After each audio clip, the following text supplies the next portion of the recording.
ಆತ್ಮೀಯ ವಿದ್ಯಾರ್ಥಿಗಳಿಗೆಲ್ಲ 5ನೆಯ ವಿಡಿಯೋ ಪಾಠಕ್ಕೆ ಆದರದ ಸ್ವಾಗತ. ನಾವು ಈಗ 5ನೆಯ ವಿಡಿಯೋ ಪಾಠದಲ್ಲಿ ಮಾತೃಕೆಗಳಲ್ಲಿ ಬಿಟ್ಟು ಹೋಗಿರುವ ಸಂಖ್ಯೆಗಳನ್ನು ಮತ್ತು ಅಕ್ಷರಗಳನ್ನು ಗುರುತಿಸುವ ಸಮಸ್ಯೆಗಳನ್ನು ಈಗ ನೋಡೋಣ. ಹಾಗಿದ್ರೆ ವಿದ್ಯಾರ್ಥಿಗಳೇ, ನಮಗೆ ಮಾತೃಕೆ ಅಂದ್ರೇನು ಅನ್ನೋದ್ರ ಬಗ್ಗೆ ಮೊದಲು ಐಡಿಯಾ ಇರಬೇಕು. ಹಾಗಿದ್ರೆ ಮಾತೃಕೆ ಅಂತ ಯಾವುದಕ್ಕೆ ಕರಿತೀವಿ ಅಂದರೆ, ಅಡ್ಡ ಹಾಗೂ ಕಂಬ ಸಾಲುಗಳಲ್ಲಿ ಸಂಖ್ಯೆಗಳನ್ನು ಬರೆಯುವ ಒಂದು ವ್ಯವಸ್ಥೆಗೆ ನಾವೇನಂತ ಕರಿತೀವಿ, ಮಾತೃಕೆ ಅಂತ ಕರಿತೀವಿ. ಈಗ ಉದಾಹರಣೆಗೆ ಮಾತೃಕೆಯ ಹೆಸರು ಎ. ಈ ಮಾತೃಕೆಯಲ್ಲಿ ನೀವು ನೋಡಬಹುದು ಅಡ್ಡ ಸಾಲುಗಳಿವೆ ಮತ್ತು ಕಂಬ ಸಾಲುಗಳು ಇವೆ. ಅಡ್ಡ ಮತ್ತು ಕಂಬ ಸಾಲುಗಳಲ್ಲಿ ಈ ರೀತಿಯಾಗಿ ನಾವು ಸಂಖ್ಯೆಗಳನ್ನು ಬರೆದ್ರೆ ಅದನ್ನು ನಾವು ಏನಂತ ಕರಿತೀವಿ, ಮಾತೃಕೆ ಅಂತ ಕರಿತೀವಿ. ಈಗ ಉದಾಹರಣೆಗೆ ಇಲ್ಲಿ ಅಡ್ಡ ಸಾಲು, ಮೊದಲನೆಯ ಅಡ್ಡ ಸಾಲಿನಲ್ಲಿ ನಾವು ನೋಡ್ತೀವಿ ಯಾವ ಯಾವ ಅಂಕಿಗಳಿವೆ, 2, 3 ಮತ್ತು 5. ಎರಡನೆಯ ಅಡ್ಡ ಸಾಲಿನಲ್ಲಿ 1, 6 ಮತ್ತು 8. ಹಾಗಿದ್ರೆ ಹೇಳಿ, ಮೂರನೆಯ ಅಡ್ಡ ಸಾಲಿನಲ್ಲಿ ಯಾವ ಯಾವ ಅಂಕಿಗಳಿವೆ, 0, 5, 7. ಗೊತ್ತಾಯ್ತಾ? ಇವುಗಳಿಗೆ ನಾವೇನಂತ ಕರಿತೀವಿ, ಅಡ್ಡ ಸಾಲುಗಳು. ಈ ರೀತಿಯಾಗಿ ಇರುವಂತಹ ಸಾಲುಗಳು ಇವು ಅಡ್ಡ ಸಾಲುಗಳು. ಹಾಗಿದ್ರೆ ಈ ರೀತಿ ನೇರವಾಗಿ ನಾವು ನೋಡಬೇಕು. ಇವುಗಳನ್ನು ನಾವೇನಂತ ಕರಿತೀವಿ, ಕಂಬ ಸಾಲುಗಳು. ಇದು ಮೊದಲನೇ ಕಂಬ ಸಾಲು, 2, 1, 0. ಅದೇ ರೀತಿಯಾಗಿ ಹೇಳಿ, ಎರಡನೇ ಕಂಬ ಸಾಲಿನಲ್ಲಿ ಯಾವ ಅಕ್ಷರಗಳಿವೆ, 3, 6, 5. ಯಾವ ಸಂಖ್ಯೆಗಳಿವೆ, 3, 6 ಮತ್ತು 5. ಅದೇ ರೀತಿಯಾಗಿ ಮೂರನೆಯ ಕಂಬ ಸಾಲಿನಲ್ಲಿ ಯಾವ ಸಂಖ್ಯೆಗಳಿವೆ, 5, 8, 7. ಇಂತಹ ಒಂದು ವ್ಯವಸ್ಥೆಯನ್ನು ನಾವೇನಂತ ಕರಿತೀವಿ, ಮಾತೃಕೆ ಅಂತ ಕರಿತೀವಿ. ಈಗ NMMS ಪರೀಕ್ಷೆಯಲ್ಲಿ ಬರುವಂತಹ ಇಂತಹ ಮಾತೃಕೆಗಳ ಸಮಸ್ಯೆಯಲ್ಲಿ ಯಾವುದಾದ್ರೂ ಅಂಕಿ ಅಥವಾ ಸಂಖ್ಯೆ ಬಿಟ್ಟು ಹೋಗಿರ್ತದೆ ಈ ಮಾತೃಕೆಯಲ್ಲಿ, ಅದನ್ನು ನೀವು ಗುರುತಿಸ್ಬೇಕಾಗ್ತದೆ. ಅದೇ ರೀತಿಯಾಗಿ ಕೆಲವೊಂದು ಸರಿ ಏನು ಮಾಡ್ತಾರೆ, ಸಂಖ್ಯೆಗಳ ಬದಲು ಇಂಗ್ಲೀಷಿನ ಅಕ್ಷರಗಳನ್ನು ಕೊಟ್ಟಿರ್ತಾರೆ. ಆ ಇಂಗ್ಲೀಷಿನ ಅಕ್ಷರಗಳು ಬಿಟ್ಟು ಹೋಗಿರ್ತವೆ. ಆ ಬಿಟ್ಟು ಹೋದಂತಹ ಅಕ್ಷರವನ್ನು ನೀವು ಗುರುತಿಸ್ಬೇಕಾಗ್ತದೆ. ಈಗ ನಾನು ನಿಮಗೆ ಉದಾಹರಣೆ ಸಹಿತವಾಗಿ ವಿವರಿಸಿದಾಗ ಅದರ ಬಗ್ಗೆ ಸಂಪೂರ್ಣವಾದಂತಹ ಮಾಹಿತಿ ಗೊತ್ತಾಗ್ತದೆ. ಹಾಗಿದ್ದರೆ ಸಮಸ್ಯೆಗಳನ್ನು ನೋಡೋಣ ವಿದ್ಯಾರ್ಥಿಗಳೇ. ಮೊದಲನೇ ಸಮಸ್ಯೆಯನ್ನು ನೋಡಿ. 20, 14, 24 ಎಷ್ಟು 5, 13, 40, 16, 36. ಹಾಗಿದ್ರೆ ಇಲ್ಲಿ ಬಿಟ್ಟು ಹೋದಂತಹ ಸಂಖ್ಯೆಯನ್ನು ನಾವು ತುಂಬಬೇಕಾಗ್ತದೆ. ಮೊದಲು ಮಾತೃಕೆಯನ್ನು ಸರಿಯಾಗಿ ಗಮನಿಸಬೇಕು. ಅಡ್ಡ ಸಾಲುಗಳಲ್ಲಿ ಸಂಬಂಧವನ್ನು ಹುಡುಕ್ಬೋದು, ಇಲ್ಲ ಕಂಬ ಸಾಲುಗಳಲ್ಲಿ ಆದರೂ ಸಂಬಂಧವನ್ನು ಹುಡುಕಬೇಕಾಗ್ತದೆ. ಹಾಗಿದ್ರೆ ವಿದ್ಯಾರ್ಥಿಗಳೇ ಗಮನಿಸಿ ನೋಡೋಣ. ಇವಾಗ ಇಲ್ಲಿ ಎರಡನೆಯ ಅಡ್ಡ ಸಾಲು, ಇದು ಮೂರನೆಯ ಅಡ್ಡ ಸಾಲು. 24, 14. 24 ಮತ್ತು 14 ಇದರ ವ್ಯತ್ಯಾಸ. 24ರಲ್ಲಿ 14 ಹೋದರೆ ಎಷ್ಟಾಗ್ತದೆ, 10. ಆದರೆ ಇಲ್ಲಿ ಎಷ್ಟಿದೆ, 20 ಇದೆ. ಇದೇ ರೀತಿ ನೋಡ್ತಾ ಬರೋಣ. ಇಲ್ಲಿ ಅಂತೂ ಬೇಡ. ಮೂರನೆಯ ಕಂಬ ಸಾಲಿನಲ್ಲಿ ನೋಡೋಣ. 36 ಮತ್ತು 16 ಇವುಗಳ ವ್ಯತ್ಯಾಸ. 36ರಲ್ಲಿ 16 ಹೋದರೆ ಎಷ್ಟಾಗ್ತದೆ, 20. ಆದರೆ ಇಲ್ಲಿ ಎಷ್ಟಿದೆ, 40. ಹಾಗಿದ್ರೆ ಒಂದು ಸಂಬಂಧ ನಮಗೆ ಸಿಕ್ತು. 24ರಲ್ಲಿ 14 ಹೋದರೆ ಎಷ್ಟಾಯಿತು, 10. ಅದರ 2 ಪಟ್ಟನ್ನು ಇಲ್ಲಿ ಬರೆದಿದ್ದಾರೆ. 36ರಲ್ಲಿ 16 ಹೋದರೆ ಎಷ್ಟು, 20. ಅದರ 2 ಪಟ್ಟನ್ನು ಇಲ್ಲಿ ಬರೆದಿದ್ದಾರೆ. ಅರ್ಥ ಆಯ್ತಾ? 24ರಲ್ಲಿ 14ನ್ನು ಕಳೆದ್ರು 10 ಬಂತು. ಇದರ 2 ಪಟ್ಟು ಅಂದರೆ 20. ಅದು ಎಲ್ಲಿದೆ, ಇಲ್ಲಿದೆ. ಅದೇ ರೀತಿಯಾಗಿ 36ರಲ್ಲಿ ಏನು ಮಾಡಿದ್ದಾರೆ, 16ನ್ನು ಕಳೆದ್ರು, ಎಷ್ಟು ಬಂತು, 20. ಇದರ 2 ಪಟ್ಟು ಅಂದರೆ ಎಷ್ಟು, 40. ಆ 40ನ್ನು ಇಲ್ಲಿ ಬರೆದಿದ್ದಾರೆ. ಹಾಗಿದ್ದರೆ ನಿಮಗೆ ಒಂದು ಸಾಮ್ಯತೆ ಸಿಕ್ತು. ಹಾಗಿದ್ರೆ ಏನು ಮಾಡ್ಬೋದು ಹೇಳಿ, 13ರಲ್ಲಿ ನಾವೇನು ಮಾಡ್ಬೋದು, ಇವಾಗ 5ನ್ನು ತೆಗಿಬೋದು.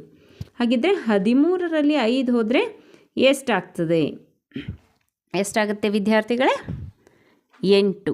ಹಾಗಿದ್ರೆ ಈ 8ರ 2 ಪಟ್ಟು, ಈ 8ರ 2 ಪಟ್ಟು ಅಂದರೆ ಎಷ್ಟಾಗುತ್ತೆ, 16. ಹಾಗಿದ್ರೆ ಇಲ್ಲಿ ಬಿಟ್ಟು ಹೋದಂತಹ ಸಂಖ್ಯೆ ಯಾವುದಾಗುತ್ತೆ, 16. ಹಾಗಿದ್ರೆ ಮೂರನೆಯ ಆಯ್ಕೆಯಲ್ಲಿ ನಾವೇನು ಮಾಡ್ಬೋದು 16 ನೋಡ್ಬೋದು. ಸರಿಯಾದ ಉತ್ತರ 16. ಈ ರೀತಿಯಾಗಿ ನಾವೇನು ಮಾಡಬೇಕು, ಮಾತೃಕೆಯಲ್ಲಿ ಬಿಟ್ಟು ಹೋದಂತಹ ಸಂಖ್ಯೆಯನ್ನು ಗುರುತಿಸಬಹುದು. ಎರಡನೆಯ ಸಮಸ್ಯೆ ವಿದ್ಯಾರ್ಥಿಗಳೇ, 23, 36, 42, 45, 47, 46, 43, 28 ಹಾಗಾದರೆ ಎಷ್ಟು? ಈ ಒಂದು ಮಾತೃಕೆಯನ್ನು ನಾವು ಸೂಕ್ಷ್ಮವಾಗಿ ನೋಡಿದಾಗ ಇಲ್ಲಿ ಯಾವುದೇ ವರ್ಗ ಸಂಖ್ಯೆಗಳು, ಘನ ಸಂಖ್ಯೆಗಳು ಬರುವಂತಹ ಚಾನ್ಸಸ್ ತುಂಬ ಕಡಿಮೆ ಇದೆ. ನಂತರ 23, 36 ವ್ಯತ್ಯಾಸಗಳನ್ನು ತಗೊಂಡ್ರೂ ಕೂಡ ನಮಗೆ ಸರಿಯಾಗಿ ವ್ಯತ್ಯಾಸಗಳು ಕೂಡ ಸಿಗಲ್ಲ. ಹಾಗಿದ್ದರೆ ಒಂದು ಕೆಲಸ ನಾವು ಮಾಡ್ಬೋದು, ಇದರಲ್ಲಿ ಮೊದಲನೆಯ ಅಡ್ಡ ಸಾಲನ್ನು ಕೂಡಿಸಿ ನೋಡೋಣ. 23, 45, 43 ಈ ಮೂರು ಅಡ್ಡ ಸಾಲನ್ನು ಕೂಡಿಸಿದ್ರೆ ಎಷ್ಟು ಬರ್ತದೆ? ಕೂಡಿಸಿ ನೋಡ್ರಿ ವಿದ್ಯಾರ್ಥಿಗಳೇ. 23 + 45 + 43 ಬೇಗ ಹೇಳಿ, ಎಷ್ಟು ಬರುತ್ತೆ ಉತ್ತರ? Very good. ಎಷ್ಟು ಬಂತು? 111. ಹಾಗಿದ್ರೆ ಇದೇ ರೀತಿಯಾಗಿ ಎರಡನೇ ಅಡ್ಡ ಸಾಲನ್ನು ಕೂಡಿಸಿ ನೋಡ್ರಿ ಬೇಗ. 36, 47 ಮತ್ತು 28 ಬೇಗ ಬೇಗ ಕೂಡಿಸಿ. Very good. ಇದು ಕೂಡ ಎಷ್ಟು ಬಂತು? 111. ಹಾಗಿದ್ದರೆ ನಮಗೆ ಇಲ್ಲಿ ಎರಡು ಅಡ್ಡ ಸಾಲುಗಳನ್ನು ಕೂಡಿಸಿದಾಗ ಪ್ರತಿ ಅಡ್ಡ ಸಾಲಿನ ಮೊತ್ತವೂ ಕೂಡ ಎಷ್ಟಿದೆ? 111. ಹಾಗಿದ್ದರೆ ನಾವೇನು ಮಾಡ್ಬೋದು? ಮೂರನೆಯ ಅಡ್ಡ ಸಾಲನ್ನು ಕೂಡಿಸಿದ್ರೂ ಎಷ್ಟು ಬರಬೇಕು? 111 ಬರಬೇಕು. ಹಾಗಿದ್ದರೆ 42 ಮತ್ತು 46 ಇವುಗಳನ್ನು ಕೂಡಿಸಿದ್ರೆ ಎಷ್ಟಾಗುತ್ತೆ? 88. ಹಾಗಿದ್ದರೆ 111 ಬರಬೇಕು ಅಂತಂದರೆ 111 ಅಲ್ಲಿ 88 ಕಳೆದು ನೋಡೋಣ. ಅಂದರೆ 88ಕ್ಕೆ ಎಷ್ಟನ್ನು ಸೇರಿಸಿದ್ರೆ 111 ಬರ್ತದೆ? ಹಾಗಿದ್ದರೆ ನೋಡಿ ವಿದ್ಯಾರ್ಥಿಗಳೇ, 111ರಲ್ಲಿ 88 ಕಳೀರಿ, ಬೇಗ ಕಳೀರಿ. Very good. ಎಷ್ಟು? 23.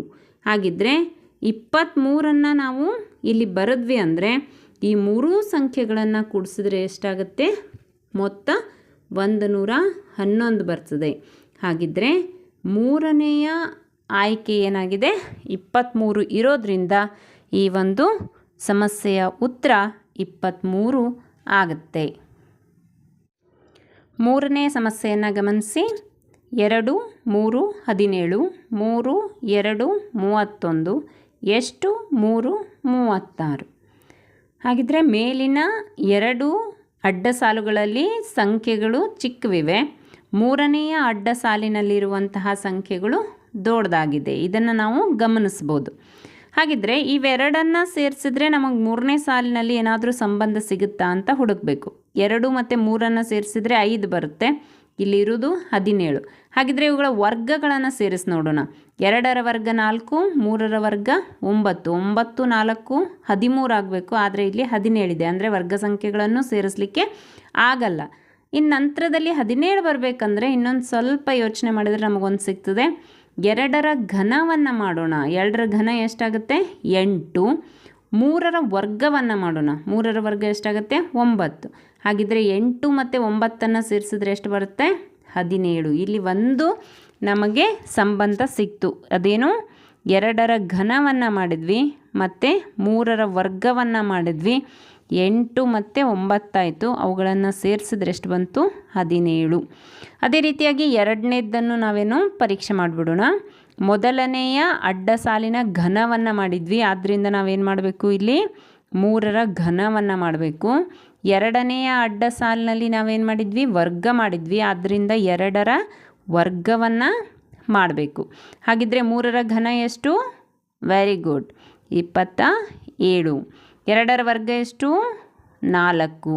ಹಾಗಿದ್ದರೆ 27, 4 ಕೂಡಿಸ್ರಿ, 31. ವೆರಿ ಗುಡ್, ಇದೆಯಲ್ಲ ಇಲ್ಲಿ 31.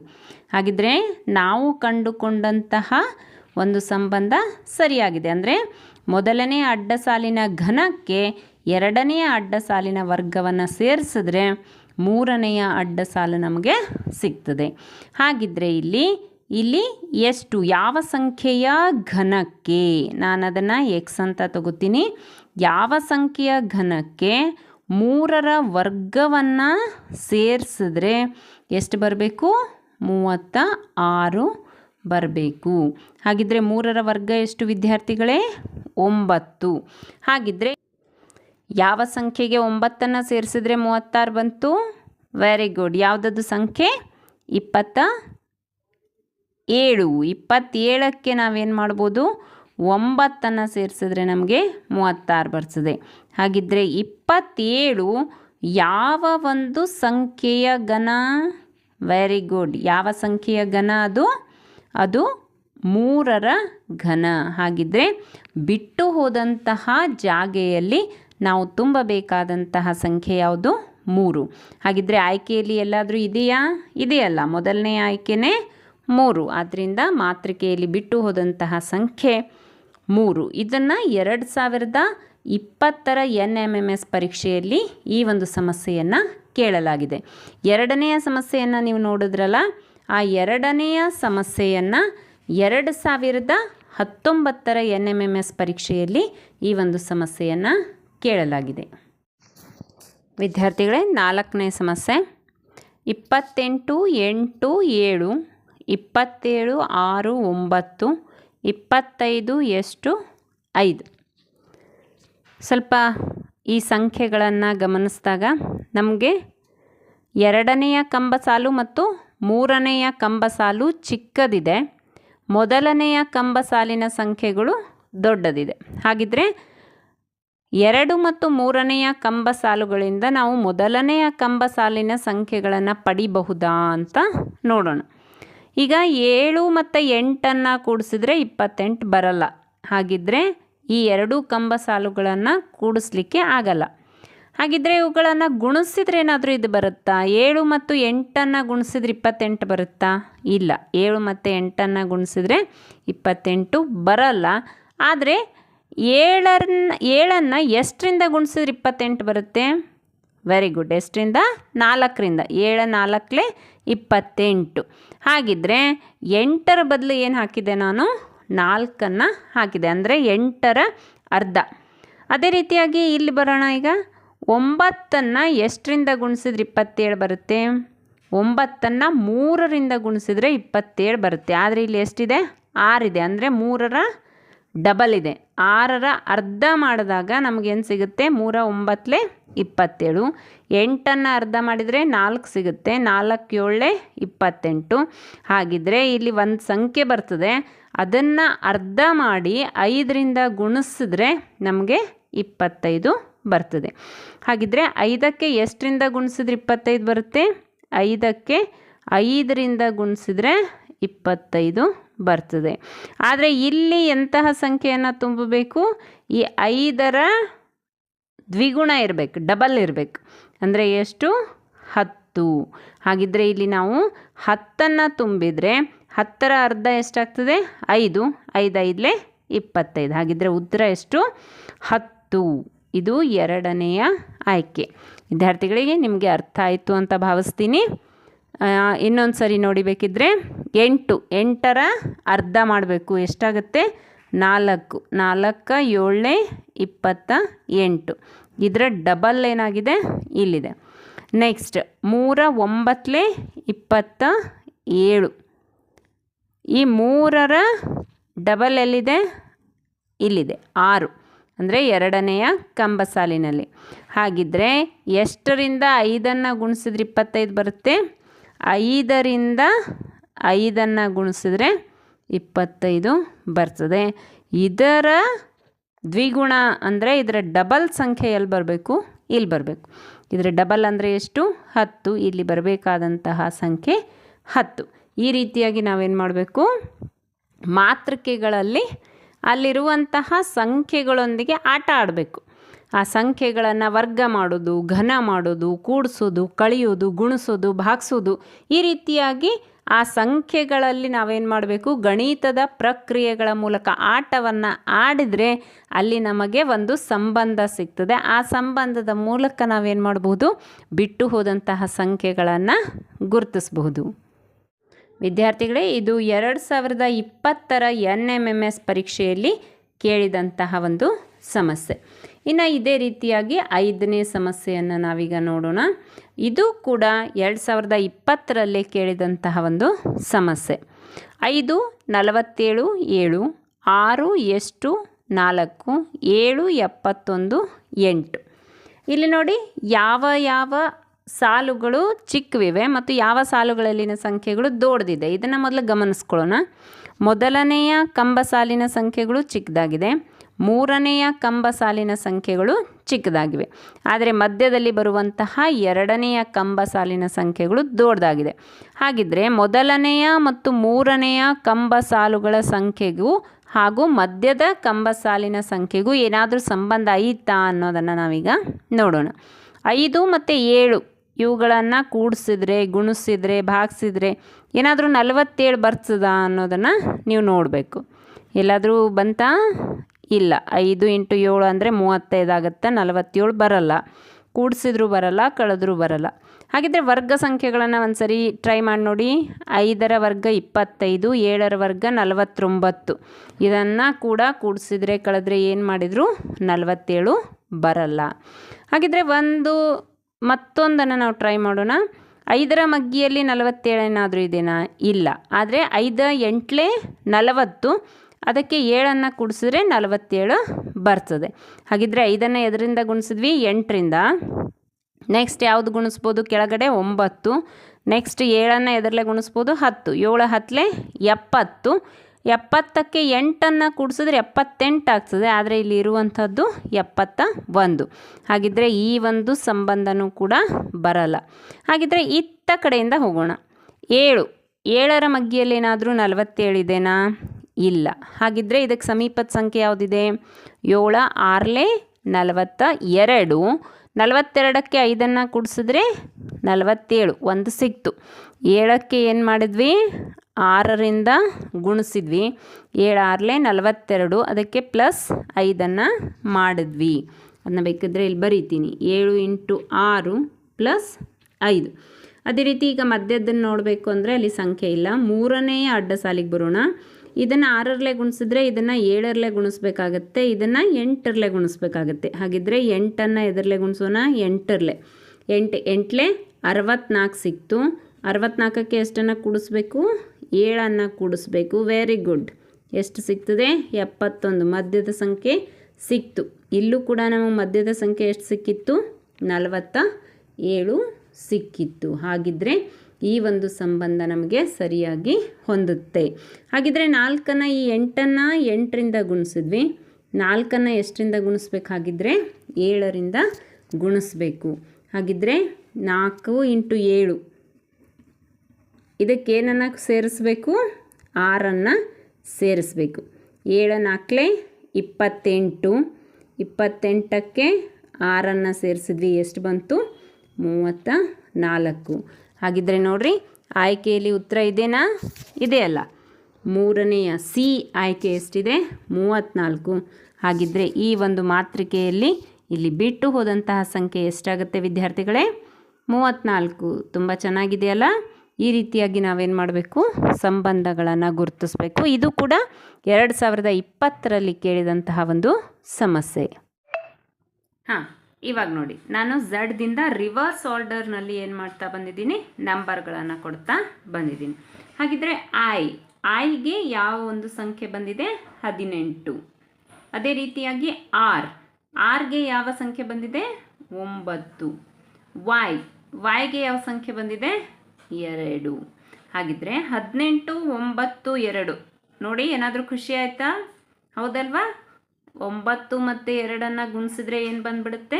18. ಹಾಗಿದ್ದರೆ ನಮಗೆ ಇಲ್ಲಿ ಏನಾಗುತ್ತೆ? ಡೆಫಿನೆಟ್ಟಾಗಿ ಒಂದು ಸಂಬಂಧ ಸಿಗ್ತದೆ. ಹಾಗಿದ್ದರೆ ಇದೇ ಒಂದು ಸಂಬಂಧ ಎರಡನೇ ಅಡ್ಡ ಸಾಲಿನಲ್ಲೂ ಫಾಲೋ ಆಗಿದೆನಾ ಅನ್ನೋದನ್ನು ಕೂಡ ನಾವೇನು ಮಾಡಬೇಕು? ಗಮನಿಸಬೇಕು. ಸಿಗೆ 24, ಯುಗೆ 6, ಡಬ್ಲ್ಯೂಗೆ 4. ಇವಾಗ ನೋಡಿ ವಿದ್ಯಾರ್ಥಿಗಳೇ, ವೆರಿ ಗುಡ್, ಬಂತಲ್ಲ. 6 × 4 ಮಾಡಿದರೆ 24. ಹಾಗಿದ್ರೆ ನಾವು ಹುಡುಕಿದಂತಹ ಸಂಬಂಧ ಸರಿಯಾಗಿದೆ. ಈಗ ಇದೇ ಆರ್ಡರ್ನಲ್ಲಿ ನಾವೇನು ಮಾಡಬೇಕು? ಬಿಟ್ಟು ಹೋದಂತಹ ಅಕ್ಷರವನ್ನು ಗುರುತಿಸಬೇಕು. ಜಿಗೆ ಯಾವ ಒಂದು ಸಂಖ್ಯೆ ಬಂದಿದೆ? 20. ಡಬ್ಲ್ಯೂಗೆ 4. ಹಾಗಿದ್ದರೆ 4ಕ್ಕೆ ಎಷ್ಟರಿಂದ ಗುಣಿಸಿದ್ರೆ 20 ಬರುತ್ತೆ? Very good, 5. ಹಾಗಿದ್ರೆ 5ಅನ್ನು ಹುಡುಕಿ, ಎಲ್ಲಿದೆ? ಇಲ್ಲಿದೆ. ಅಂದರೆ 5 ಅಂದರೆ ಯಾವುದು? ವಿ. ಹಾಗಿದ್ರೆ ಬಿಟ್ಟು ಹೋದಂತಹ ಅಕ್ಷರ ಯಾವುದಾಗುತ್ತೆ? ವಿ. ಹಾಗಿದ್ರೆ ನೋಡ್ರಿ, ಆಯ್ಕೆಗಳಲ್ಲಿ ವಿ ಇದೆಯಾ? ಇದೆಯಲ್ಲ. 4ನೇ ಆಯ್ಕೆ ವಿ. ಹಾಗಿದ್ರೆ ನಮಗೆ ಉತ್ತರ ಸಿಕ್ತು. 7ನೇ ಸಮಸ್ಯೆ, DJLMEHP-C. ಇಲ್ಲೂ ಕೂಡ ನಾವೇನು ಮಾಡೋಣ, ಈಗ ABCDಗಳಿಗೆ ಏನು ಮಾಡೋಣ, ಈ ರೀತಿಯಾಗಿ ನಂಬರ್ಗಳನ್ನು ಕೊಡೋಣ. ಹಾಗಿದ್ರೆ ಈ ನಂಬರನ್ನು ಕೊಟ್ಟು ನಾವೇನು ಮಾಡೋಣ, ಏನಾದರೂ ಸಂಬಂಧವನ್ನು ಹುಡುಕೋಣ. ಡಿ ಅಂದರೆ ಎಷ್ಟಾಗುತ್ತೆ? 4. ಜೆ ಅಂದರೆ 10. ಎಲ್ ಅಂದರೆ 12. ಅದೇ ರೀತಿಯಾಗಿ ಕೆಳಗಡೆ ಎಮ್ ಅಂದರೆ 13. ಇ ಅಂದರೆ 5. ಎಚ್ ಅಂದರೆ 8. ಹೌದಲ್ವಾ? ಹಾಗಿದ್ರೆ 4, 10, 12, 13, 5, 8 ಕೆಳಗಿಂದ ಒಂದು ಬರೆದೇ ಬಿಡೋಣ. ಪಿ ಅಂದರೆ ಎಷ್ಟು? 16. ಇದು ಗೊತ್ತಿಲ್ಲ. ಸಿ ಅಂದರೆ 3. ಈಗ ಅಡ್ಡ ಮತ್ತು ಕಂಬ ಸಾಲುಗಳು ಎರಡರಲ್ಲೂ ನಾವೇನು ಮಾಡಬೇಕು ಅಂದರೆ ಸಂಬಂಧವನ್ನು ಹುಡುಕಬೇಕಾಗತ್ತೆ. 4, 10, 12 ಏನಾದರೂ ಸಂಬಂಧ ಸಿಗುತ್ತಾ ಅನ್ನೋದನ್ನು ನಾವೀಗ ಗಮನಿಸಬೇಕು. 4, 10, 12 ಅಂದರೆ ನಮಗೆ ಸಾಮಾನ್ಯವಾಗಿ ಏನೂ ಸಿಗ್ತಾ ಇಲ್ಲ. ಅದೇ ರೀತಿಯಾಗಿ ಕಂಬ ಸಾಲಿನಲ್ಲಿ ನೋಡಿ 4, 13, 16 ಇಲ್ಲೂ ಕೂಡ ನಮಗೆ ಯಾವುದೇ ರೀತಿಯ ಸಂಬಂಧ ಸಿಗ್ತಾ ಇಲ್ಲ. ಹಾಗಿದ್ರೆ ಏನು ಮಾಡೋಣ ಅಂದರೆ ಇವುಗಳನ್ನು ಕೂಡಿಸಿ ನೋಡೋಣ, ಇವುಗಳ ಮೊತ್ತವನ್ನು ಕಂಡುಹಿಡಿಯೋಣ. 4, 10, 14, 14, 12, 26. ಓಕೆ, ಇವಾಗ ಎರಡನೇ ಅಡ್ಡ ಸಾಲಿಗೆ ಬರೋಣ. 13, 5 ಹೇಳಿ ನೋಡೋಣ. Very good, 18. 18, 8 so nice. ಎಷ್ಟು? 26. Very good. ಹಾಗಿದ್ರೆ ಅಡ್ಡ ಸಾಲುಗಳಲ್ಲಿ ಈ ಸಂಖ್ಯೆಗಳ ಮೊತ್ತ ಎಷ್ಟಾಗಿದೆ? ಎರಡೂ ಕಡೆಗೂ 26 ಆಗಿದೆ. ಅಂದಮೇಲೆ ಮೂರನೆಯ ಅಡ್ಡ ಸಾಲನ್ನು ಕೂಡಿಸಿದ್ರೂ ಕೂಡ ಎಷ್ಟು ಬರಬೇಕು? 26 ಬರಬೇಕಲ್ವಾ? ಹಾಗಿದ್ರೆ 16 ಮತ್ತು 3 ಕೂಡಿಸಿದ್ರೆ ಎಷ್ಟಾಯಿತು? ಗುಡ್, 19. 19ಕ್ಕೆ ಎಷ್ಟು ಸೇರಿಸಿದ್ರೆ 26? Very good. ಎಷ್ಟು? 7. ಹಾಗಿದ್ರೆ 7ನೇಯ ಒಂದು ಅಕ್ಷರ ಯಾವುದಿದೆ? ಜಿ. ಹಾಗಿದ್ರೆ ನಮಗೆ ಬೇಕಾದಂತಹ ಉತ್ತರ ಜಿ. ಹಾಗಿದ್ರೆ ಆಯ್ಕೆಯಲ್ಲಿ ಜಿ ಇದೆನಾ ಅನ್ನೋದನ್ನು ನಾವೇನು ಗಮನಿಸಬೇಕು. ಆಯ್ಕೆಯಲ್ಲಿ ಜಿ 4ನೇ ಆಯ್ಕೆಯಾಗಿದೆ. ಹಾಗಿದ್ರೆ ಈ ಒಂದು ಮಾತೃಕೆಯಲ್ಲಿ ಬಿಟ್ಟು ಹೋದಂತಹ ಅಕ್ಷರ ಯಾವುದಾಗುತ್ತೆ? ಜಿ. ವಿದ್ಯಾರ್ಥಿಗಳೇ, 8ನೇ ಸಮಸ್ಯೆಯನ್ನು ನೋಡಿ. DIJAGLCK. ಹಾಗಾದರೆ ಮುಂದಿನ ಅಕ್ಷರ ಏನು? ಸಾಮಾನ್ಯವಾಗಿ ನಾವೇನು ಮಾಡಿಬಿಡೋಣ, ಈಗ ಮಾಮೂಲಿಯಂತೆ ABCDಗೆ 1, 2, 3, 4 ಈ ರೀತಿಯಾಗಿ ಸಂಖ್ಯೆಗಳನ್ನು ಕೊಟ್ಟು ನಾವು ಮಾಡ್ತಾ ಹೋಗೋಣ. ಹಾಗಿದ್ರೆ ಮೊದಲನೇದ್ದೇನಿದೆ? ಡಿಗೆ ಎಷ್ಟನೇ ನಂಬರ್ ಬರ್ಸೋದೆ? 4. ಹಾಗಿದ್ರೆ ನಾನು ಇಲ್ಲೇನು ಮಾಡ್ತೀನಿ? 4 ಬರಿತೀನಿ. ಐ ಅಂದರೆ ಎಷ್ಟಿದೆ? 9. ಸೊ ಐ ಇದ್ದಲ್ಲಿ 9 ಬರಿತೀನಿ. ಜೆ ಅಂದರೆ ಎಷ್ಟಿದೆ? 10. ಸೊ ಜೆ ಇದ್ದಲ್ಲಿ ನಾನೇನು ಮಾಡ್ತೀನಿ? 10 ಬರಿತೀನಿ. ಇದೇ ರೀತಿಯಾಗಿ ಏನು ಮಾಡೋಣ, ಉಳಿದಂತಹ ಅಕ್ಷರಗಳಿಗೂ ಕೂಡ ನಂಬರನ್ನು ಹಾಕೋಣ. ಹೇಳಿ ನೋಡೋಣ. ಎ ಅಂದರೆ ಎಷ್ಟು ಬರುತ್ತೆ? 1. ಸರಿ. ಜಿ ಅಂದರೆ 7. ಅದೇ ರೀತಿಯಾಗಿ ಎಲ್ ಹೇಳಿ 12. ಗುಡ್. ಅದೇ ರೀತಿಯಾಗಿ ಸಿ ಅಂದರೆ 3. ಕೆ ಅಂದರೆ 11. ಹಾಗಾದರೆ ನೋಡಿ ವಿದ್ಯಾರ್ಥಿಗಳೇ, ಇವಾಗ ಇದನ್ನು ತೆಗೆದುಬಿಡ್ತೀನಿ. 4, 9, 10, 1, 7, 12 ಏನಾದರೂ ಸಂಬಂಧವನ್ನು ಹುಡುಕಲಿಕ್ಕೆ ಸಾಧ್ಯ ಆಗುತ್ತಾ ಅನ್ನೋದನ್ನು ನೋಡಬೇಕು. 9 ಮತ್ತು 4 ಸೇರಿಸಿದ್ರೆ 13 ಆಗುತ್ತೆ. ಆದರೆ ಇಲ್ಲಿ ಇರುವಂಥದ್ದು 10 ಆಗಲ್ಲ. 7, 1 ಸೇರಿಸಿದ್ರೆ 8. ಆದರೆ ಇಲ್ಲಿರುವಂಥದ್ದು 12. ಇದು ಕೂಡ ಬರಲ್ಲ. ಇದೇ ರೀತಿಯಾಗಿ ಅಡ್ಡ ಸಾಲುಗಳನ್ನು ಕೂಡ ಕೂಡಿಸಿದ್ರೂ ಕೂಡ ಆಗಲ್ಲ. 4ರಲ್ಲಿ 1 ಹೋದರೆ 3 ಬರುತ್ತೆ. ಆದರೆ ಅದೇ ರೀತಿ ಇದರಲ್ಲಿ 9ರಲ್ಲಿ 7 ಕಳೆದ್ರೆ ಇಲ್ಲಿ 2 ಬರಬೇಕಾಗಿತ್ತು, ಆದರೆ 11 ಇದೆ. ಆದ್ದರಿಂದ ನಮಗೆ ಈ ಥರನಾಗಿ ಮಾಡಲಿಕ್ಕೆ ಸಾಧ್ಯ ಆಗೋದಿಲ್ಲ. ಹಾಗಾದರೆ ಮತ್ತೆ ಯಾವ ರೀತಿಯಾಗಿ ಮಾಡ್ಬೋದು ಅಂತ ಯೋಚನೆಯನ್ನು ಮಾಡಿದಾಗ ಒಂದು ನಮಗೆ ಹೊಳಿತದೆ. ಇಲ್ಲಿ 4 ಇದೆ, ಇಲ್ಲಿ 10 ಇದೆ. 10ರ ಅರ್ಧ ಎಷ್ಟಾಗುತ್ತೆ? 5. 5 + 4 9. ಈ ಥರ ಮಾಡಬಹುದು. ಇಲ್ಲಿ 1 ಇದೆ, ಇಲ್ಲಿ 12 ಇದೆ. ಸೊ 12ರ ಅರ್ಧ ಎಷ್ಟು? 6. 6 1 7. ವೆರಿ ಗುಡ್, ಮಾಡ್ಬೋದಲ್ಲ. ಹಾಗಿದ್ರೆ ನಾವು ಏನು ಮಾಡಿದ್ವಿ ಹೇಳ್ರಿ? ಇದು ಮೊದಲನೇ ಕಂಬಸಾಲು, ಎರಡನೇ ಕಂಬಸಾಲು, ಮೂರನೆಯ ಕಂಬಸಾಲು. ಹಾಗಿದ್ರೆ ಏನು ಮಾಡೋಣ? ಮೊದಲನೆಯ ಕಂಬಸಾಲನ್ನು ಅದು ಹೇಗಿದೆಯೋ ಹಾಗೆ ಬರೆಯೋಣ. ಮೂರನೆಯ ಕಂಬಸಾಲಿನ ಅರ್ಧ ಮಾಡೋಣ. ಇವೆರಡನ್ನು ಸೇರಿಸಿದ್ರೆ ಮಧ್ಯದ ಸಂಖ್ಯೆ ಬರ್ತದೆ. ಅದೇ ರೀತಿಯಾಗಿ ಎರಡನೇದು ಮೊದಲನೆಯ ಕಂಬಸಾಲಿನ ಸಂಖ್ಯೆ 1 ಹಾಗೆ ಬರೆಯೋಣ.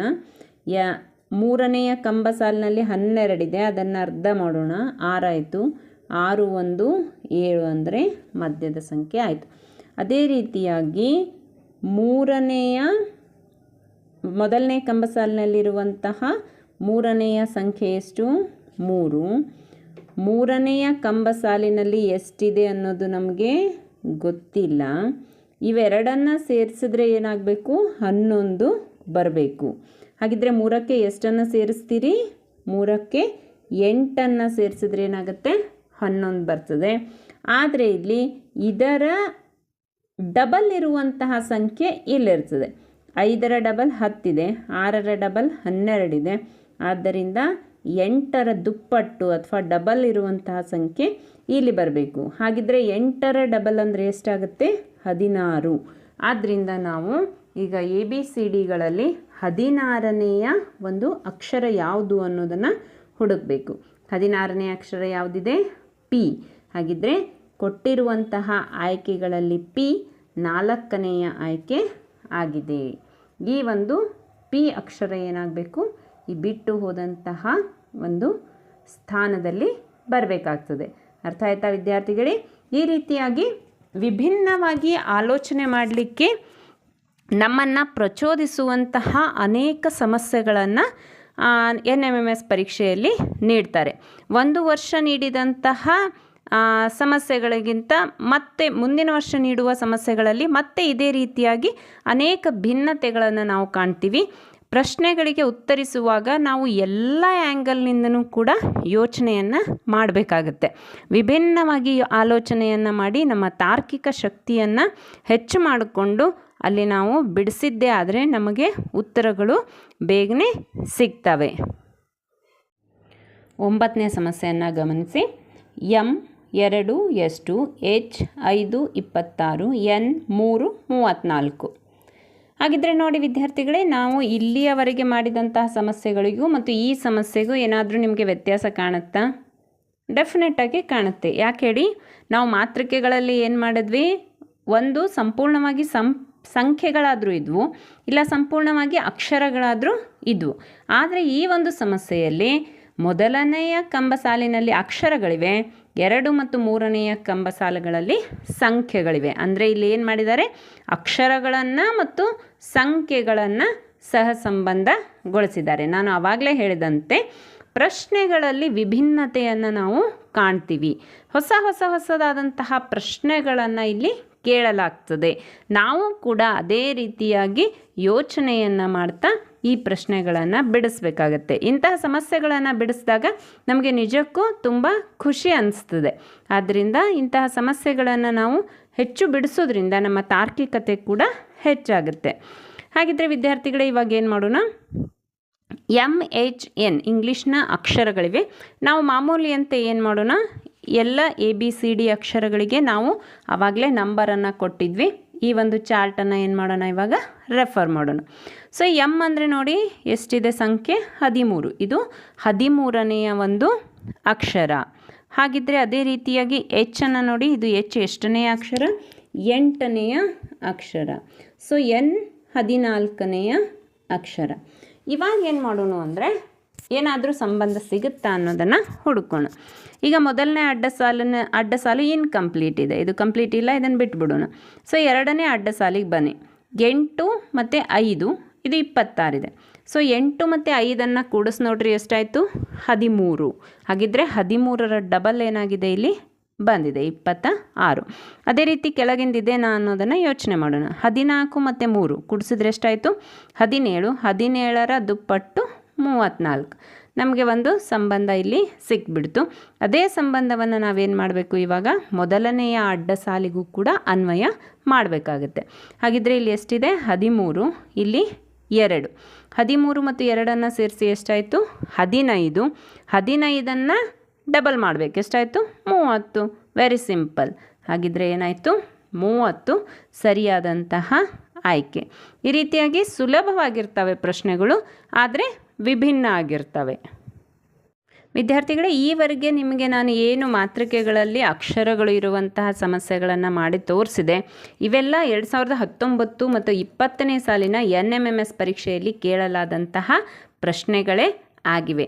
ಜೊತೆಗೆ DSC-RTಯಿಂದ ಕೂಡ ನಮಗೆ NMMS ಪರೀಕ್ಷೆಯ ಕೈಪಿಡಿಗಳನ್ನು ಕೂಡ ಕೊಟ್ಟಿದ್ದಾರೆ. ಅದರಲ್ಲೂ ಕೂಡ ಬಹಳಷ್ಟು ಉಪಯುಕ್ತವಾದಂತಹ ಪ್ರಶ್ನೆಗಳನ್ನು ನಾವು ನೋಡ್ತೀವಿ. ಅವುಗಳನ್ನು ಕೂಡ ನೀವು ಹೆಚ್ಚಾಗಿ ರೂಢಿ ಮಾಡಿದರೆ ಇಂತಹ ಸಮಸ್ಯೆಗಳನ್ನು ನಾವೇನು ಮಾಡ್ಬೋದು ಸುಲಭವಾಗಿ ಬಿಡಿಸಲಿಕ್ಕೆ ಸಾಧ್ಯ ಆಗತ್ತೆ. ವಿದ್ಯಾರ್ಥಿಗಳೇ, 10ನೆಯ ಸಮಸ್ಯೆಯತ್ತ ನಾವು ಗಮನವನ್ನು ಕೊಡೋಣ. -ZELHMTKW. ಹಾಗಿದ್ರೆ ಇಲ್ಲಿ ಬಿಟ್ಟು ಹೋದಂತಹ ಅಕ್ಷರವನ್ನು ನೀವು ಗುರುತಿಸಬೇಕಾಗುತ್ತೆ. ಹಾಗಿದ್ರೆ ನಾವೇನು ಮಾಡೋಣ, ಮಾಮೂಲಿ ಅಂತ ಇವಾಗ ನಾವು ಯಾವ ರೀತಿಯಾಗಿ ಸಮಸ್ಯೆಗಳನ್ನು ಬಿಡಿಸಿದ್ವೋ ಅದೇ ರೀತಿಯಾಗಿ ಈ ಸಮಸ್ಯೆಯನ್ನು ಬಿಡಿಸಲಿಕ್ಕೆ ಪ್ರಯತ್ನವನ್ನು ಮಾಡೋಣ. ಹಾಗಿದ್ರೆ ನೋಡಿ, ABCDಗಳಿಗೆ ನಾವು ಈ ರೀತಿಯಾಗಿ ಸಂಖ್ಯೆಗಳನ್ನು ಕೊಟ್ಟಾಗ Z ಅಂದರೆ ಎಷ್ಟಾಗುತ್ತೆ 26, E ಅಂದರೆ 5, L ಅಂದರೆ 12, H ಅಂದರೆ 8, M ಅಂದರೆ 13, T ಅಂದರೆ ಹೇಳಿ ನೋಡೋಣ 20, K ವೆರಿ ಗುಡ್ 11, W 23. ಹಾಗಿದ್ರೆ ಈ ರೀತಿಯಾಗಿ ನಾವು ಸಂಖ್ಯೆಗಳನ್ನು ಕೊಟ್ಟು ಏನಾದರೂ ಸಂಬಂಧವನ್ನು ಹುಡುಕಲಿಕ್ಕೆ ಸಾಧ್ಯ ಆಗುತ್ತಾ? 12, 8, 13. ಇಲ್ಲಿ ಯಾವುದನ್ನು ಕಳೆದ್ರು ಕೂಡಿಸಿದ್ರು ಅಥವಾ ಯಾವುದೇ ಪ್ರಕ್ರಿಯೆಯನ್ನು ಮಾಡಿದರೂ ಕೂಡ ನಮಗೇನಾಗ್ತಾ ಇಲ್ಲಿ ಯಾವುದೇ ಒಂದು ಸಂಬಂಧ ಸಿಗ್ತಾ ಇಲ್ಲ. ನೀವು ಇದೇ ರೀತಿಯಾಗಿ ಏನು ಮಾಡ್ಬೋದು, ರಿವರ್ಸ್ ಆರ್ಡರ್ನಲ್ಲೂ ಕೂಡ ಸಂಖ್ಯೆಗಳನ್ನು ಕೊಟ್ಟು ನೋಡ್ಬೋದು. ಝಡ್ದಿಂದ ಬರಬೇಕು, ಅಲ್ಲೂ ಕೂಡ ಏನಾಗಲ್ಲ, ಯಾವುದೇ ರೀತಿಯಾದಂತಹ ಸಂಬಂಧ ನಮಗೆ ಸಿಗ್ತಾ ಇಲ್ಲ. ಹಾಗಿದ್ರೆ ಈ ಒಂದು ಪ್ರಶ್ನೆಯನ್ನು ನಾವೇನು ಮಾಡಬೇಕು, ಮತ್ತೊಂದು ಆ್ಯಂಗಲ್ನಲ್ಲಿ ವಿಚಾರವನ್ನು ಮಾಡಬೇಕು, ಮತ್ತೊಂದು ಆಯಾಮದಲ್ಲಿ. ಇವಾಗಲೇ ನಾನು ನಿಮ್ಗೆ ಹೇಳಿದ್ದೆ, ಪರೀಕ್ಷೆಯಲ್ಲಿ NMMS ಬೌದ್ಧಿಕ ಸಾಮರ್ಥ್ಯ ಪರೀಕ್ಷೆಯಲ್ಲಿ ಪ್ರಶ್ನೆಗಳು ವಿಭಿನ್ನವಾಗಿರ್ತವೆ. ವಿವಿಧ ಆಯಾಮಗಳಲ್ಲಿ ನಾವೇನು ಮಾಡಬೇಕು, ಯೋಚನೆಯನ್ನು ಮಾಡಬೇಕಾಗತ್ತೆ. ಅಂತಹ ಸಮಸ್ಯೆಗಳನ್ನು ಕೊಟ್ಟಿರ್ತಾರೆ. ಹಾಗಿದ್ರೆ ಇಲ್ಲಿ ಬರೀ ಸಂಖ್ಯೆಗಳನ್ನು ಕೊಟ್ಟರೆ ಆಗಲ್ಲ. ಹಾಗಿದ್ರೆ ಮತ್ತೊಂದು ರೀತಿಯಲ್ಲಿ ಯಾವ ರೀತಿಯಾಗಿ ಯೋಚನೆ ಮಾಡ್ಬೋದು ನೋಡಿ, ತುಂಬ ಸರಳ ಇದೆ. ಈಗ ನಾನು ಬಿಡಿಸಿದ ತಕ್ಷಣ ನಿಮ್ಗೆ ಅನಿಸುತ್ತೆ, ಓ ಇಷ್ಟೇನಾ, ನಾವು ಯೋಚನೆನೇ ಮಾಡಲಿಲ್ಲ ಅನ್ನುವಂತಹ ವಿಚಾರ ಎಲ್ಲರ ತಲೆಯಲ್ಲೂ ಬಂದೇ ಬರುತ್ತೆ. ಆದರೆ ಆ ರೀತಿಯಾಗಿ ನಾವು ವಿಭಿನ್ನವಾಗಿ ಯೋಚನೆಯನ್ನು ಮಾಡಬೇಕು. ಹಾಗಿದ್ರೆ ನೋಡಿ, ಏನಾದರೂ ಹೊಳಿತಾ? ಗುಡ್, ಹೇಳ್ಬೋದು. ಇವಾಗ ಎಲ್ಲಿದೆ, ಮೊದಲನೇ ಕಂಬಸಾಲಿನ ಅಕ್ಷರವನ್ನು ನೋಡೋಣ. ಎಲ್ಲನ್ನು ಯಾವ ರೀತಿ ಬರೀತೀರಿ ಮಕ್ಕಳ? ಎಲ್, ಒಂದು ಸರಳ ರೇಖೆಯನ್ನು ಎಳೆದ್ರಿ, ಮತ್ತೊಂದು ಸರಳ ರೇಖೆಯನ್ನು ಎಳೆದ್ರಿ, ಅಂದರೆ 2 ಸರಳ ರೇಖೆಗಳಿಂದ ಇದು ಉಂಟಾಯಿತು. ಅದೇ ರೀತಿಯಾಗಿ ಟಿ ಕೂಡ 2 ಸರಳ ರೇಖೆಗಳಿಂದ ಉಂಟಾಯಿತು. ಹಾಗಿದ್ರೆ ಮೊದಲನೆಯ ಕಂಬಸಾಲು 2 ಸರಳ ರೇಖೆಗಳಿಂದ ಉಂಟಾದ ಅಕ್ಷರಗಳನ್ನು ಒಳಗೊಂಡಿದೆ.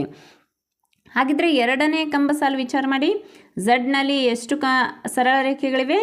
ಗುಡ್, 3. ಹಾಗಿದ್ರೆ Hನಲ್ಲಿ ಎಷ್ಟಿದೆ? ಅಲ್ಲೂ ಕೂಡ 1, 2, 3. ಕೇನಲ್ಲೂ ಕೂಡ 3. ನೋಡಿ ಎಷ್ಟು ಚೆನ್ನಾಗಿದೆ ಅಲ್ವಾ? ಇದೇ ರೀತಿಯಾಗಿ ಈನಲ್ಲಿ ಎಷ್ಟು ಸರಳ ರೇಖೆಗಳು ಬರ್ತವೆ? 3, 1, 4. ಎಮ್ನಲ್ಲೂ ಕೂಡ 2, 2, 4. ಡಬ್ಲ್ಯೂದಲ್ಲೂ ಕೂಡ 4 ಸರಳ ರೇಖೆಗಳು ಬರ್ತವೆ. ಹಾಗಿದ್ರೆ ಪ್ರತಿಯೊಂದು ಕಂಬಸಾಲಿನಲ್ಲಿ ಇರುವಂತಹ ಅಕ್ಷರಗಳಲ್ಲಿನ ಸರಳ ರೇಖೆಗಳ ಸಂಖ್ಯೆ ಒಂದೇ ಆಗಿದೆ. ಹಾಗಿದ್ರೆ ಬಿಟ್ಟು ಹೋದಂತಹ ಸಂಖ್ಯೆಯಲ್ಲಿ ಎಷ್ಟು ಸರಳ ರೇಖೆಗಳಿರ್ತವೆ? 2. Very good. ಹಾಗಿದ್ರೆ ಇಲ್ಲಿ ಕೊಟ್ಟಂತಹ ಆಯ್ಕೆಯಲ್ಲಿ 2 ಸರಳ ರೇಖೆಗಳಿಂದ ಉಂಟಾದಂತಹ ಅಕ್ಷರ ಯಾವುದು ಗುರುತಿಸ್ತೀರಾ? Very good. ಯಾವುದು? ಎಕ್ಸ್ ಅಂದರೆ ಹಿಂಗೊಂದು ಸರಳ ರೇಖೆ, ಇಲ್ಲೊಂದು ಸರಳ ರೇಖೆ. ದೇರ್ಫೋರ್ ಇಲ್ಲಿ ಬಿಟ್ಟು ಹೋದಂತಹ ಜಾಗೆಯಲ್ಲಿ ಬರಬಹುದಾದಂತಹ ಉತ್ತರ ಯಾವುದಾಗುತ್ತೆ? ಎಕ್ಸ್. ನೋಡಿ, ಈ ಸಮಸ್ಯೆಯನ್ನು ನೋಡಿದ ತಕ್ಷಣ ನಮಗೆ ಬಿಡಿಸುವಾಗ ಪ್ರಾರಂಭದಲ್ಲಿ ಕ್ಲಿಷ್ಟ ಅನ್ನಿಸ್ಬೋದು, ಆದರೆ ಸಮಸ್ಯೆಯನ್ನು ಬಿಡಿಸಿದ ನಂತರ ಮನಸ್ಸಿಗೆ ತುಂಬ ಖುಷಿ ಅನಿಸುತ್ತೆ. ಎಷ್ಟೊಂದು ಸುಲಭವಾಗಿದೆ, ಎಷ್ಟೊಂದು ವಿಭಿನ್ನವಾಗಿ ನಮಗೆ ಆಲೋಚನೆಯನ್ನು ಮಾಡಲಿಕ್ಕೆ ಈ ಪ್ರಶ್ನೆ ಪ್ರಚೋದನೆಯನ್ನು ನೀಡುತ್ತದೆ ಅನ್ನೋದು ನಮಗೆ ಗೊತ್ತಾಗುತ್ತೆ. ಈ ರೀತಿಯಾಗಿ ಅನೇಕ 2020ರಲ್ಲಿ ಈ ಪ್ರಶ್ನೆಯನ್ನು ಕೇಳಿದ್ದಾರೆ. 11ನೆಯ ಸಮಸ್ಯೆ, LXWIUTEQ ಆದರೆ ಕೊನೆಯ ಒಂದು ಅಕ್ಷರ ಯಾವುದು? ಇಲ್ಲೇ ಕೂಡ ನಾವೇನು ಮಾಡ್ಬೋದು ಅಂದರೆ ABCDಗಳನ್ನು ಎಣಿಸ್ತಾ ಹೋಗೋಣ. ಈ ಚಾರ್ಟನ್ನು ನಾನೇನು ಮಾಡ್ತೀನಿ, ಉಪಯೋಗ ಮಾಡ್ತೀನಿ. ಇವಾಗ ನೋಡಿ ವಿದ್ಯಾರ್ಥಿಗಳೇ, ಎಲ್ ಅದರ ಮೊದಲನೆಯ ಕಂಬ ಸಾಲನ್ನು ಈಗ ನೋಡ್ತಾ ಬರೋಣ. ಎಲ್ದಿಂದ ಐಗೆ ಬರಬೇಕು. ಎಲ್ದಿಂದ ಐಗೆ ಬರಬೇಕು ಅಂದರೆ ಮಧ್ಯದಲ್ಲಿ ಎಷ್ಟು ಅಕ್ಷರಗಳನ್ನು ಬಿಟ್ಟರು? 2 ಅಕ್ಷರಗಳನ್ನು ಬಿಟ್ಟಿದ್ದಾರೆ. ಇದು ಹಿಂದಕ್ಕೆ ಹೋಗೋದ್ರಿಂದ ನಾನು ಇದನ್ನು ಮೈನಸ್ದಿಂದ ಸೂಚಿಸ್ತೀನಿ, -2. ಅದೇ ರೀತಿ ಐದಿಂದ ಇ ಅಂದರೆ ಮಧ್ಯದಲ್ಲಿ ಎಷ್ಟು ಅಕ್ಷರಗಳು ಉಳಿತು? 1, 2, 3 ಅಂದರೆ -3 ಜಂಪ್ ಮಾಡಿದರು. ಅದೇ ರೀತಿಯಾಗಿ ಎಕ್ಸನ್ನು ನೋಡ್ತಾ ಬರೋಣ. ಎಕ್ಸ್ದಿಂದ ಯು ಅಂದರೆ ಇದು ಕೂಡ ಹಿಂದಕ್ಕೆ ಜಂಪ್ ಮಾಡಿದ್ದಾರೆ, 2 ಅಕ್ಷರಗಳನ್ನು ಬಿಟ್ಟಿದ್ದಾರೆ ಅಂದರೆ -2. ಯುದಿಂದ ಕ್ಯೂ ಅಂದರೆ ಮಧ್ಯಕ್ಕೆ ಏನು ಮಾಡಿದರು? ಈ 3 ಅಕ್ಷರಗಳನ್ನು ಬಿಟ್ಟರು ಅಂದರೆ -3. ಸೊ ನಮಗೆ ಒಂದು ಸರಳವಾದಂತಹ ಸಂಬಂಧ ಸಿಕ್ಬಿಡ್ತು. ಹಿಂದಕ್ಕೆ ಹೋಗಬೇಕು, ಮೊದಲು 2 ಅಕ್ಷರ ಜಂಪ್ ಮಾಡಬೇಕು, ನಂತರ 3 ಅಕ್ಷರಗಳನ್ನು ಜಂಪ್ ಮಾಡಬೇಕು. ಇದು ಅದೇ ರೀತಿ ಇದೆ ಅನ್ನೋದನ್ನು ಒಂದು ಸರಿ ನೋಡ್ಬಿಡೋಣ. ಡಬ್ಲ್ಯೂದಿಂದ ಟಿ ಅಂದರೆ ಇಲ್ಲೂ ಕೂಡ ಮಧ್ಯದಲ್ಲಿ 2 ಅಕ್ಷರಗಳನ್ನು ಬಿಟ್ಟಿದ್ದಾರೆ. ಹಾಗಿದ್ರೆ ನೀವು ನಂತರ ಎಷ್ಟು ಅಕ್ಷರಗಳನ್ನು ಜಂಪ್ ಮಾಡಬೇಕು? ಗುಡ್. ಎಷ್ಟು? 3. ಹಿಂದಕ್ಕೆ ಹೋಗಬೇಕಾ, ಮುಂದಕ್ಕೆ ಹೋಗಬೇಕಾ? ಹಿಂದಕ್ಕೆ ಅಂದರೆ ಈಗ ಎಲ್ಲಿಂದ? ಟಿಯಿಂದ ಹಿಂದಕ್ಕೆ 1, 2, 3 ಅಕ್ಷರಗಳನ್ನು ಜಂಪ್ ಮಾಡಿದರೆ ನಮಗೆ ಸಿಗುವಂಥದ್ದು ಯಾವುದು? ಪಿ. ಹಾಗಿದ್ರೆ ಈ ಆಯ್ಕೆಯಲ್ಲಿ ಪಿ ಇದೆನಾ ಅನ್ನೋದನ್ನು ಒಂದು ಸರಿ ನೋಡಿಬಿಡೋಣ. 2ನೇ ಆಯ್ಕೆ ಪಿ ಆಗಿದೆ, ಆದ್ದರಿಂದ ಉತ್ತರ ಪಿ. ಈ ರೀತಿಯಾಗಿ ವಿದ್ಯಾರ್ಥಿಗಳೇ ಹಲವು ರೀತಿಯ ಸಮಸ್ಯೆಗಳನ್ನು ನೀವು ಬಿಡಿಸ್ತಾ ಹೋಗಿ NMMS ಪರೀಕ್ಷೆಯಲ್ಲಿ ನೀವು ಸುಲಭವಾಗಿ ಅಂಕಗಳನ್ನು ಗಳಿಸ್ಬೋದು. ಧನ್ಯವಾದಗಳು.